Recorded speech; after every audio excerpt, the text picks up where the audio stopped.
Hello friends, welcome to my YouTube channel Haru and Tanu. നമ്മുടെ വീട്ടിലുള്ള വളരെ കുറച്ച് ചേരുവകൾ കൊണ്ട് എളുപ്പം ചെയ്തെടുക്കാൻ സാധിക്കുന്ന ഒരു റെസ്റ്റോറന്റ് സ്റ്റൈൽ ഹക്ക നൂഡിൽസ് ആണ് ഇന്ന് നമ്മൾ കാണാനായിട്ട് പോകുന്നത്. ആദ്യം തന്നെ നമുക്ക് ഹക്ക നൂഡിൽസ് വേവിച്ചെടുക്കണം. അതിനായിട്ട് ഞാൻ ഇവിടെ കുറച്ച് വെള്ളം തിളപ്പിക്കാനായിട്ട് വെച്ചിട്ടുണ്ട്. ഞാൻ ഇന്നിവിടെ യൂസ് ചെയ്യുന്നത് ചിങ്സിന്റെ ഹക്ക നൂഡിൽസ് ആണ്. ഏത് ബ്രാൻഡിന്റെ ഹക്ക നൂഡിൽസും നമുക്ക് ഇതിനായിട്ട് യൂസ് ചെയ്യാവുന്നതാണ്. തിളയ്ക്കാൻ വെച്ചിരിക്കുന്ന വെള്ളത്തിലേക്ക് നമുക്ക് കുറച്ച് ഉപ്പ് ചേർത്ത് കൊടുക്കാം. നൂഡിൽസിലേക്ക് കുറച്ച് ഉപ്പ് പിടിച്ചു കിട്ടാനായിട്ടാണ് ഇങ്ങനെ വെള്ളത്തിലേക്ക് നമ്മൾ ഉപ്പ് ചേർത്ത് കൊടുക്കുന്നത്. ഇതിൻ്റെ ഒപ്പം തന്നെ കുറച്ച് റിഫൈൻഡ് ഓയിലും നമുക്ക് ചേർക്കാം. നൂഡിൽസ് വെന്തതിന് ശേഷം ഒന്നിനൊന്ന് തൊടാതിരിക്കാനായിട്ട് ഇത് സഹായിക്കും. വെള്ളം തിളച്ചതിന് ശേഷം ഞാനിവിടെ 2 പാക്കറ്റ് ഹക്ക നൂഡിൽസ് ചേർത്ത് കൊടുക്കുകയാണ്. വേണമെങ്കിൽ നമുക്ക് ഈ ഹക്ക നൂഡിൽസ് രണ്ടായിട്ടൊന്ന് പൊട്ടിച്ച് വെള്ളത്തിലേക്ക് ചേർത്ത് കൊടുക്കാവുന്നതാണ്. ഇനി ഈ നൂഡിൽസ് നമുക്കൊന്ന് വെന്ത് കിട്ടണം. ഒരു 75% വേകുന്നത് വരെ നമുക്ക് വെയിറ്റ് ചെയ്യാം. അതിനുശേഷം നമുക്ക് വെള്ളത്തിൽ നിന്ന് മാറ്റാം. ഈ ഒരു റെസിപ്പി വളരെ സിമ്പിളാണ്. കുട്ടികൾ നൂഡിൽസൊക്കെ കഴിക്കണമെന്ന് പറയുമ്പോൾ നമുക്ക് എളുപ്പം തന്നെ വീട്ടിൽ തയ്യാറാക്കി എടുക്കാനായിട്ട് സാധിക്കും. വളരെ കുറച്ച് ഇൻഗ്രീഡിയൻസ് മാത്രമേ നമ്മളിതിൽ യൂസ് ചെയ്യുന്നുള്ളൂ. അതുപോലെ തന്നെ കുട്ടികൾ വെജിറ്റബിൾസ് ഒന്നും കഴിക്കാത്ത സമയത്ത് ഇതുപോലെ നൂഡിൽസിൻ്റെ ഒക്കെ ഒപ്പം വെജിറ്റബിൾസ് ഇട്ട് കൊടുക്കുകയാണെങ്കിൽ തീർച്ചയായിട്ടും ആ വെജിറ്റബിൾസ് കൂടി കുട്ടികൾ കഴിക്കും. നൂഡിൽസ് ഇവിടെ വെന്ത് വന്നിട്ടുണ്ട്. നമുക്കിത് വെള്ളത്തിൽ നിന്ന് മാറ്റാം. ഒരു സ്ട്രെയിനർ ഞാൻ ഇതിനായിട്ട് യൂസ് ചെയ്യുന്നുണ്ട്. ഈ രീതിയിൽ നമുക്ക് വെള്ളം ഊറ്റി മാറ്റാം. നൂഡിൽസ് ഒന്നിനൊന്ന് തൊടാതിരിക്കാനായിട്ട് നമുക്ക് കുറച്ച് ഓയിൽ ഒന്ന് അതിൻ്റെ മുകളിൽ തൂക്കി കൊടുക്കാം. അതേ കടായിൽ തന്നെ നമുക്ക് 2 ടേബിൾ സ്പൂൺ റിഫൈൻഡ് ഓയിൽ ചേർത്ത് കൊടുക്കാം. ഇതിലേക്ക് നമുക്ക് 2 ടേബിൾ സ്പൂൺ നീളത്തിൽ മുറിച്ച വെളുത്തുള്ളി ചേർക്കാം.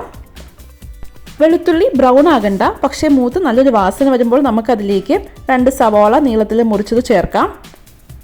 ഞാനിവിടെ വെജിറ്റബിൾസ് എല്ലാം തന്നെ നീളത്തിലാണ് മുറിച്ചിരിക്കുന്നത്. നമുക്ക് ഈ സവാളയിലേക്ക് ആവശ്യത്തിന് ഉപ്പ് ചേർക്കാം. ഇനി നമ്മൾ സോസസ് ചേർത്ത് കൊടുക്കുന്നുണ്ട്. അപ്പോൾ അതിൽ ധാരാളമായിട്ട് ഉപ്പ് ഉണ്ടാകും. അതനുസരിച്ചിട്ട് വേണം നമ്മൾ ഈ ഒരു സ്റ്റേജിൽ ഉപ്പ് ചേർത്ത് കൊടുക്കാനായിട്ട്. സവാള ഒരു ട്രാൻസ്പെറൻറ്റ് കളറാകുന്നത് വരെ നമുക്ക് ഇതുപോലെ സോട്ട് ചെയ്യാം. അതിനുശേഷം നമ്മൾ മുറിച്ച് വെച്ചിരിക്കുന്ന വെജിറ്റബിൾസ് ചേർത്ത് കൊടുക്കാം. ഞാനിവിടെ കുറച്ചധികം വെജിറ്റബിൾസ് യൂസ് ചെയ്യുന്നുണ്ട് കേട്ടോ.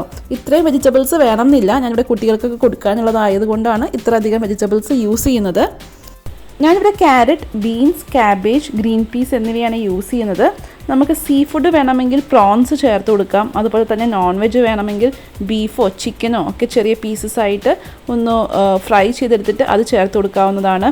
അതുപോലെ തന്നെ സ്ക്രാമ്പിൾഡ് എഗ്ഗ് യൂസ് ചെയ്യാം, ബ്രക്കോളി യൂസ് ചെയ്യാം. ഇതൊക്കെ നമുക്കിതിലേക്ക് ചേർത്ത് കൊടുക്കാവുന്നതാണ്. ഇതൊക്കെ നമ്മുടെ ചോയ്സാണ്. ഇനി നമുക്ക് വെജിറ്റബിൾസ് നന്നായിട്ട് ഒന്ന് കുക്ക് ചെയ്തെടുക്കണം. അതിനായിട്ട് നമുക്ക് ഹൈ ഫ്ലെയിമിൽ വെച്ച് തന്നെ ഇതുപോലെ സോട്ട് ചെയ്തെടുക്കാവുന്നതാണ്.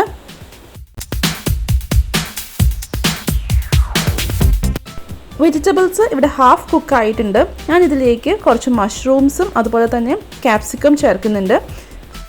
ക്യാപ്സിക്കവും മഷ്റൂംസിനും അധികം വേവില്ലല്ലോ, അതുകൊണ്ടാണ് ഞാൻ ഈ ഒരു സ്റ്റേജിൽ ചേർത്ത് കൊടുക്കുന്നത്.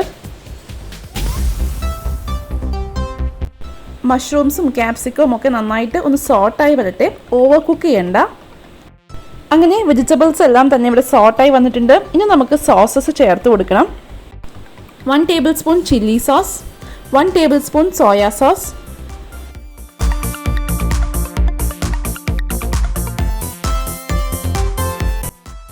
1½ ടേബിൾ സ്പൂൺ ടൊമാറ്റോ കെച്ചപ്പ് എന്നിവ നമുക്ക് ചേർത്ത് കൊടുക്കാം. ഈ ഒരു പ്രിപ്പറേഷൻ നമ്മൾ ചെയ്യുന്നത് ഹൈ ഫ്ലെയിമിൽ തന്നെയാണ്. ഇനി ഈ സോസസ് നമുക്ക് നന്നായിട്ട് വെജിറ്റബിൾസിനൊപ്പം സോട്ട് ചെയ്തെടുക്കണം. നമ്മൾ ചേർത്ത് കൊടുത്തിരിക്കുന്ന സോസസിൻ്റെയൊക്കെ ആ ഒരു ടേസ്റ്റ് ബാലൻസ് ചെയ്യാനായിട്ട് 1 ടീസ്പൂൺ പഞ്ചസാര നമുക്ക് ചേർക്കാം. അടുത്തതായിട്ട് കുക്ക് ചെയ്ത് വെച്ചിരിക്കുന്ന നൂഡിൽസ് കൂടി ചേർത്തിട്ട് നമുക്ക് നന്നായിട്ട് ഇതൊന്ന് മിക്സ് ചെയ്തെടുക്കണം. നൂഡിൽസും വെജിറ്റബിൾസും സോസസും ഒക്കെ നന്നായിട്ട് ഒന്ന് മിക്സായി കിട്ടുന്ന രീതിയിൽ നമുക്ക് ഇതുപോലെ മിക്സ് ചെയ്തെടുക്കാം. നമുക്ക് ഒരു വുഡൻ സ്പാച്ചുലയോ ചട്ടുകമോ ഒക്കെ യൂസ് ചെയ്തിട്ട് ഇതുപോലെ നന്നായിട്ട് മിക്സ് ചെയ്ത് കിട്ടുന്ന രീതിയിൽ ഇളക്കി കൊടുക്കാം. നമ്മൾ കുക്ക് ചെയ്യാൻ യൂസ് ചെയ്യുന്ന കടായി കുറച്ചൊന്ന് വലുതാണെങ്കിൽ ഇതുപോലെ നമുക്ക് മിക്സ് ചെയ്തെടുക്കാനായിട്ട് എളുപ്പം സാധിക്കും. കണ്ടോ, വളരെ എളുപ്പമല്ലേ. അവസാനമായിട്ട് നമുക്കിതിൻ്റെ മുകളിൽ കുറച്ച് സ്പ്രിംഗ് ഒനിയൻ കൂടി ചേർത്ത് കൊടുക്കാവുന്നതാണ്. അങ്ങനെ വളരെ സിമ്പിളായിട്ടുള്ള വളരെ ടേസ്റ്റി ആയിട്ടുള്ള വെജിറ്റബിൾ ഹക്ക നൂഡിൽസ് ഇവിടെ റെഡിയാണ്. തീർച്ചയായിട്ടും ഒന്ന് ട്രൈ ചെയ്ത് നോക്കണം. എല്ലാവർക്കും ഇഷ്ടപ്പെടും. ഈ വീഡിയോ ഇഷ്ടമായി എന്ന് പ്രതീക്ഷിക്കുന്നു. Please like, share, subscribe to my channel. Keep watching. Haru and Thanu. By.